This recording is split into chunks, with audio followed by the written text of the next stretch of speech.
Assalamualaikum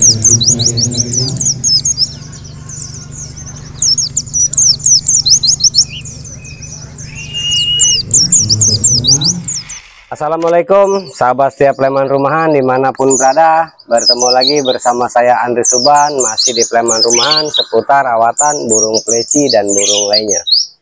Jadi hari ini mau membahas seputar kandang. Jadi banyak yang teman-teman yang menanyakan, Om, untuk kandang pleci gimana? Sebetulnya kalau buat kandang pleci ya yang penting dikandangin, rujinya rapat, burung nggak bisa terbang bisa kalau buat harian. Cuma kan kalau teman-teman mau teratur, ada tahap penjinakan dengan kandang kecil, kemudian tahap adaptasi, buat kandang dia olahraga, itu ada macam-macam. Nah, jadi mau saya bahas buat seluruh teman-teman dan seluruh sahabat kicau mania, khususnya pleci mania.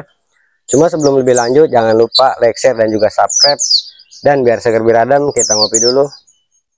Pleman Rumahan seputar rawatan burung pleci dan burung lainnya, untuk mempermudah para pemula dalam memahami dan merawat pleci. Mari ramaikan Pleman Rumahan agar dunia pleci makin diminati. Jangan lupa like, share, dan subscribe. Untuk kandang pleci, hari ini cuacanya lumayan panas. Kandang pleci yang pertama, buat kandang yang banyak yang menanyakan diameter. Kalau masalah diameter, saya sendiri nggak begitu paham ukuran diameter itu kayak mana, saya belum nggak begitu paham. Cuma kalau buat pleci sih, ya umumnya sih banyak sih di kios-kios untuk burung pleci, kan ada yang kandang kotak. Jadi masa kandang itu waktu tahun 2018-2019 kalau nggak salah itu lagi tren-trennya kandang kotak. Kalau kandang kotak yang ukir kemudian dengan pion keramik itu yang kandang legendaris lah. Itu saya lihat banyak postingan sih, cuma kalau saya sendiri enggak. Kalau saya dulu ya kandang apa adanya, kotak biasa, kandang kecil. Nah, dan kalau buat yang ini khusus kandang dari dulu sampai sekarang ya sekarang masih ini. Nah, untuk masalah kandang yang pertama, tahap penjinakan itu jangan dengan kandang besar. Bisa kandang lovebird, bisa kandang besar, bisa kandang kotak besar, bisa untuk melatih burung terbang. Cuma kalau untuk burung bahan, taruh kandang kecil.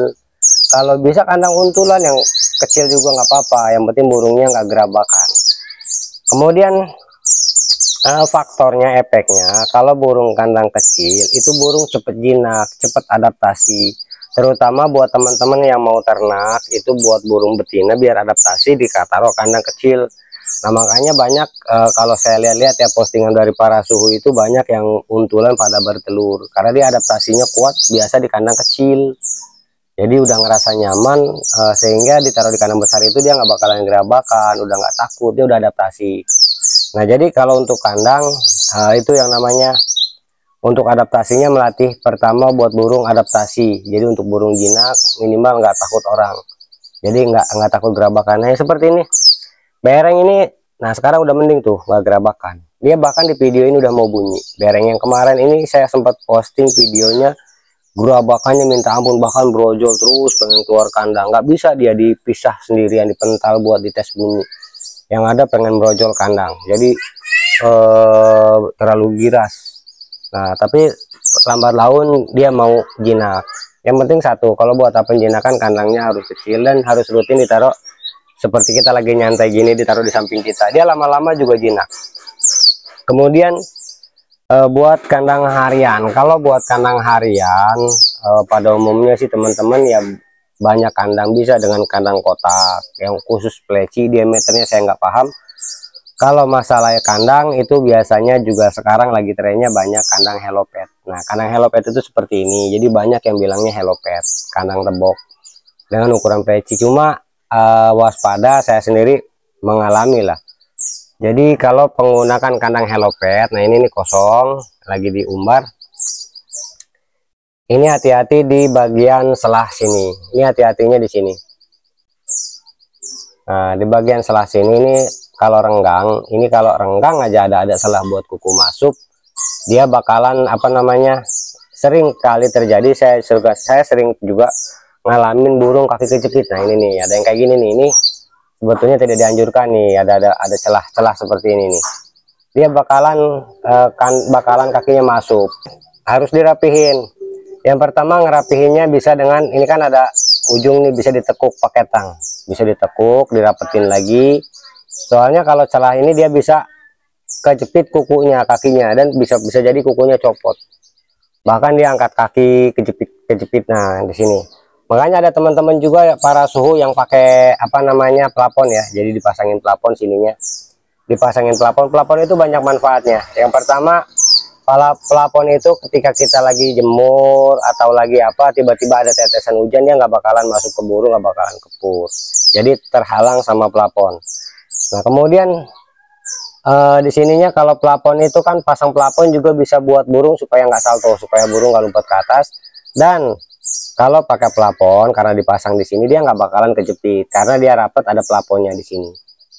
Nah jadi dia nggak bakalan kejepitnya. Hati-hati kalau buat, khususnya buat teman-teman yang pakai kandang Hello Pet, sering terjadi di sini, salah di sini.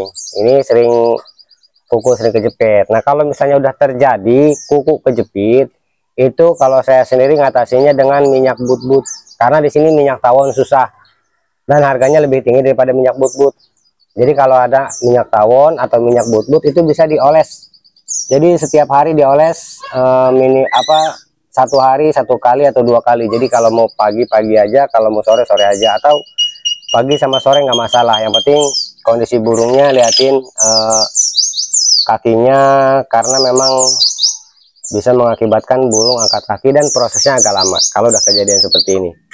Nah ini untuk burung harian. Kalau misalnya buat kandang yang lebih besar bisa, buat harian nggak masalah. Ini buat gantang kebanyakan pakai kandang Hello Pet atau kandang ukuran kotak. Kalau buat harian bisa dengan kandang besar, tujuannya untuk melatih dia napas ya, untuk dia melatih sayap dia. Jadi untuk pengumbaran itu burung lebih sehat, jadi lebih aktif, jadi nggak perlu rutin ngumbar karena hariannya udah kandang kotak, bisa lompat ke atas, bisa lompat ke bawah.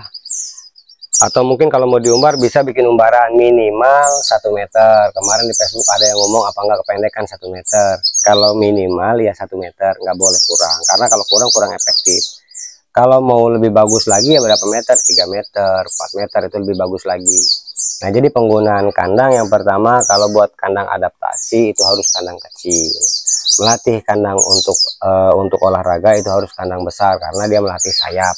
Kalau untuk burung harian atau buat kolonian, buat harian tuh lebih enak lagi kandangnya seperti ini, kandang ukuran kapsul. Kalau misal di lakbat itu ukuran kapsul. Nah kalau di Preci ini Hello Pet, jadi dia bisa pakai ya penghiasnya, tembok-tembok ini sebagai penghias aja. Yang penting burungnya nggak brojol. Nah, kalau misalnya nggak mau ribet, mau simpel ya nggak masalah. Yang penting burung pasti kandang nggak pakai ruji. Jadi yang penting burung bukan nggak pakai ruji, burung yang penting ada rujinya, nggak lepas. Nah terus kalau untuk tangkringan 1 atau 2. Kalau buat saya sendiri ngeliat karakter burung ini 2. Nah ini penyakitnya angkat kaki terus nih, angkat kaki terus nih burungnya, susah bener ngatasinya. Penyakitnya nih.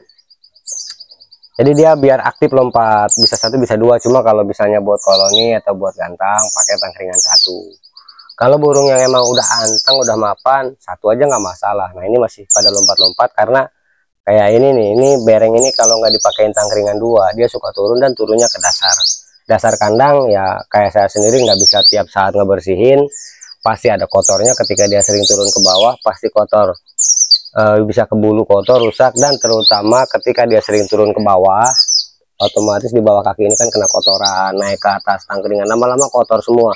Tangkringan kotor, nempel ke ruji kotor.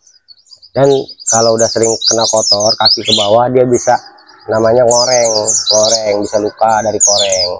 Nah mungkin itu aja sedikit dari saya buat seluruh sahabat preman. Selamat beraktivitas.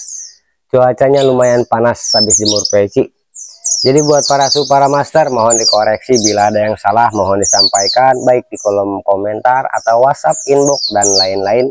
Jangan lupa di follow juga Andri Suban buat aktivitas. Jadi kegiatan sehari-hari saya di Facebook Andri Suban. Panasnya. Nah itu aja, mudah-mudahan bermanfaat. Wassalamualaikum warahmatullahi wabarakatuh.